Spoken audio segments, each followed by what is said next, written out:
अंतर्राष्ट्रीय छात्रों पर कनाडा की सख्ती का सबसे ज्यादा असर भारत से कनाडा जाने वाले छात्रों पर पड़ रहा है। कनाडा ने लगातार दूसरे साल स्टडी वीजा परमिट की संख्या में कटौती की है और इस वजह से भारतीय छात्रों के लिए कनाडा के वीजा रिजेक्शन की रेशियो 74% तक पहुंच गई है। 2023 में यह रेशियो 32% हुआ करती थी। इस सख्ती की वजह से अब पहले के मुकाबले कम भारतीय छात्र पढ़ाई के लिए कनाडा का चुनाव कर रहे हैं। सर, कनाडा ने ऐसा क्या किया है जिस वजह से वहां पर भारतीय छात्रों के लिए रिजेक्शन बढ़ गया है? विदेश में पढ़ने वाले भारतीय छात्रों के लिए बेहद चुनौतीपूर्ण समय है। अमेरिका की तरफ से सख्ती की गई, वीजा रिजेक्ट किए गए, यूनिवर्सिटीज को रोका जा रहा है। इसके बाद जो दूसरा सबसे महत्वपूर्ण डेस्टिनेशन था जहां उच्च शिक्षा के लिए भारतीय जा सकते थे, वो कनाडा था। कनाडा ने अचानक अपनी नीतियों को सख्त किया है और भारतीय आवेदनों को रिजेक्ट किया है। 80% तक उसका रेट पहुंच गया है।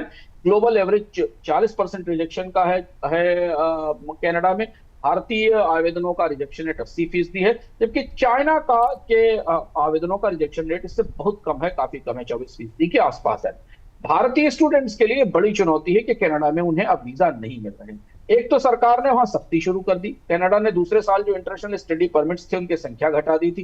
घरेलू हाउसिंग की प्रॉब्लम है, लिविंग कॉस्ट कम है और सरकार के पास रेवेन्यूज भी कम है, और टेम्परेरी माइग्रेशन जो होता है उसे कम करने का दबाव बन रहा है। ये कैप सब पर लागू की गई, लेकिन भारतीय छात्रों का ग्रुप सबसे ज्यादा प्रभावित हुआ। उसकी सबसे बड़ी बात यह कि कनाडा अथॉरिटी ने पाया कि भारत में बहुत सारे स्टूडेंट्स फ्रॉड डॉक्यूमेंट से, नकली एडमिशंस के ऑफर लेकर यहाँ पहुंच रहे हैं। तो इसलिए कनाडा ने मिनिमम प्रूफ ऑफ फंड्स जो एक भारतीय परिवार को दिखाना होता है कनाडा में पढ़ने के लिए, उसे बढ़ा दिया है, दोगुना कर दिया है, करीब करीब 20,635 कैनेडियन डॉलर कर दिया है। इतना करने से बहुत सारे परिवार इतना फंड जुटाने में मुश्किल दिखाएंगे, और इसलिए अगस्त 2023 में जो 21,000 आवेदन आते थे वो 2025 में घटकर करीब 5,000 से कम रहे।